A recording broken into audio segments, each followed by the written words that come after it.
Hey y'all, this is XX2Gun2 today, and I have a special product, the Cold Steel Leatherneck SF training knife. This was modeled after the U.S. Marine Corps famous K-bar. That's K-A-B-A-R. Now, this is great. Alright, this is around $12-13 from website to website. Shipping, I don't know. Alright, so basically, it's made out of rubber. Alright.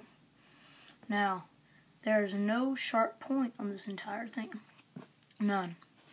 So the tip, not sharp. Edge, not sharp. And you can't really tell on this camera, but the handle does have a texture to it. It's kind of a rocky tone to it. It's very realistic to the K-bar, but a couple things make it different. I'm not sure the exact dimensions of a K-bar. I think this might be a tad bit shorter. And the one thing that really sets this apart from a classic K-bar is the hilt. As you can see, this hilt kind of goes out and kind of curves up a little bit. I believe the classic K-bar hilt, it is straight and it kind of goes down a little bit, but good job by Cold Steel. Now, I'm going to do some pros and cons. Pros, it is rubber, no edges. Stabbing will hurt a little bit, so I wouldn't suggest stabbing, but it's just a pretty good quality knife for $12. It's made by Cold Steel, which is a great company. You have Cold Steel trademarks right there. You can see that, Cold Steel.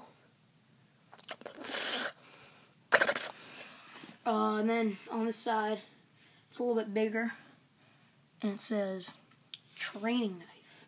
Always wear eye protection, which I totally agree with. If you're playing around with this, use eye protection, because if you get hit in the eye, you're gonna lose your sight. Now for the cons. Now, it's going to seem like there's a lot of cons, but that's just because I'm really critical. Don't think this isn't a great buy. One con is the grip isn't that great. I might spray paint this brown just so it's like a wood kind of feeling. The handle will be 5 inches, the blade 7 inches, so it's a total of exactly 1 foot. The other con is, as I said, the hilt is a little bit different from a classic K-bar. And it's the only other problem I have with it, which is going to be with every single training knife you get, is this blade, and pretty much everything on it. But me and my friend were playing around. One person got in some lacrosse goalie pads and wore an airsoft helmet. We could stab each other and stuff. One person had the knife, all that. The one thing that I noticed was, I'm sorry for my southern accent, I'm just, that when I rubbed against the mask or whatever, it didn't really make deep indentations, but left little scratch marks on it, which I know some of you like. Look at where it wore down a little bit, which I like a little. But I do like my products to be nice and clean. So what I did for that, if you're playing for airsoft, you don't really need it. But what I did was, when we were doing that, I wrapped it in masking tape. So when I hit it, it couldn't really leave any marks. It just kind of damaged the masking tape, which I thought was a good idea.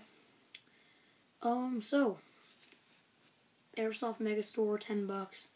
I don't believe Airsoft GI sells this yet. I don't think they carry any Cold Steel products, so that's something they should do. So yeah, great buy. Only marks and hilt are a little shabby, but its other con is flexibility. It is kind of flexible, but I'm flexing it kind of hard right now. One good thing about it though is that M9 bayonet you can get online. When you bend it, it kind of stays bent like that cheap plastic. This one will bend a little bit. If you look at this right now, it's a little bent, but you can just bend that back in place. But it's never really going to absolutely bend. Period. And it's just a nice blade. It is kind of hard, so I won't go thwacking people in the head with it. But yeah, $10, excellent buy. I don't have any other cold steel training knives, but they have a Tanto, Black Bear, Military Classic, other cool stuff.